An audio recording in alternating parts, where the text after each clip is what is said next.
Another day, another story. The untold story of Kibera slum. Watch till the end and share with friends.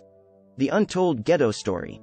The very first time I went to Kibera, I thought I would never live to see another day.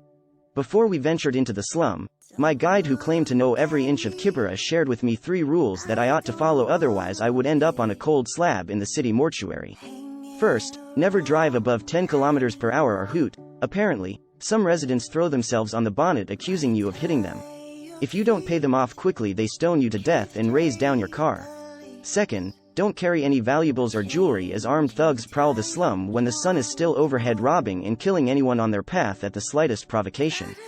Third, don't speak to strangers or ask for directions, since everyone you meet in Kibera is a thug, including innocent-looking women and children. Terrified, I followed the rules to the latter throughout the visit. In fact, I didn't speak to anyone. From the news, Kibera is synonymous with abject poverty, lack of basic amenities, rampant crime, violent riots and massive destruction of property. However, something didn't feel quite right. Recently, I went back to Kibera with someone who actually knows the area. I got a chance to interact with numerous slum dwellers.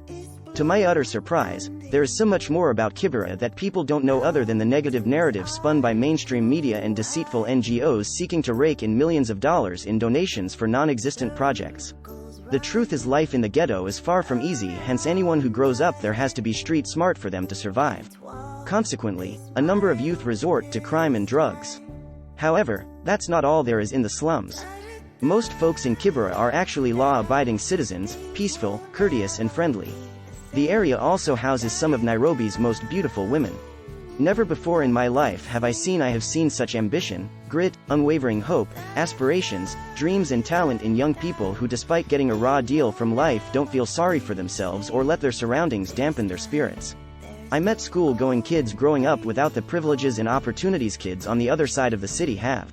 Some had taken over parental responsibilities, fend for themselves and still excel in school. I interacted with people who, despite owning almost nothing, share the little they have with those who don't.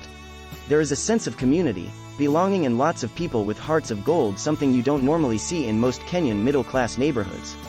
There are about 200 slum settlements in Nairobi, hosting over 2.5 million residents, which translates to a whooping 60% of Nairobians. These areas are hotbeds of raw talent. They host some of Kenya's finest innovators, enterprising men, and women who churn money out of nothing. There are lots of positive stories from the ghettos. It's time we highlight them instead of the old myopic narrative. For our country to prosper, we cannot continue neglecting the urban poor. They don't need pity or handouts when elections draw near. What they really need is mentorship, equal opportunities, apprenticeship, capital, hope, and to be treated with respect and dignity they deserve. Spare an hour of your time, visit a school in the slum, mentor and inspire the children.